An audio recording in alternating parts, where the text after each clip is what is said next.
Hey y'all, my name is Dr. Olomojobi with Airrosti. Today, we're going to be talking about adductor strain, aka the pulled groin.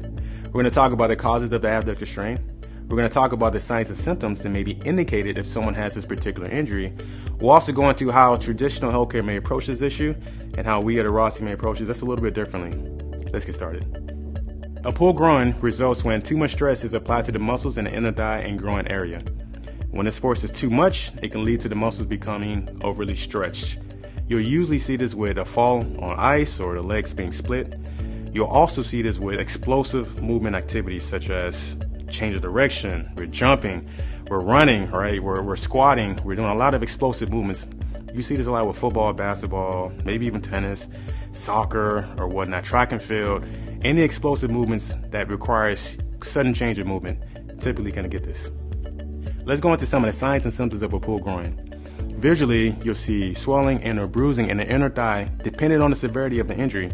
Now, sensationally, I can share my story. What happened to me when I pulled my groin in college was it felt like a zipper was being unzipped along my inner thigh area, along the muscles, which led to sharp pain and tenderness along my inner thighs, which could lead to pain with walking, getting into and out of a car, crossing your legs, and then for my athletes, pain with jumping, lateral movements, and lifting. All right, so let's go into how traditional healthcare may approach this injury. They may recommend the RICE method, which includes rest, ice, compression, and elevation. Now, for my athletes, that means no activities for a while. Of course, depending on the severity, right? They may also recommend anti-inflammatories to help control pain and swelling. All right, so now let's talk about how Airrosti is just a little bit different.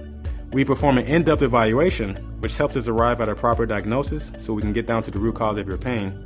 Our focus at Airrosti is fixing the connective tissue and manually repairing it to its normal state, either through hands-on manual therapy in our clinic or through provider-guided self-myofascial release for our Airrosti remote recovery patients. We follow this up with an active care program with specific stretches and exercises that you can do at home, and all this helps increase strength, function, and range of motion. This will help you to quickly return to your normal activity. Hey y'all, we hope that this information was helpful for you. If you or anyone else you know who may be dealing with an adductor strain or a pulled groin, feel free to reach out to us here at Airrosti. We'd love to help. Now, if you would like to schedule an appointment here, click here, all right? We offer two options, in-clinic and virtual. If you want to tap into any of our other resources and videos, click here. And also, please don't forget to subscribe to our YouTube channel. Click here. And I'll see you next time.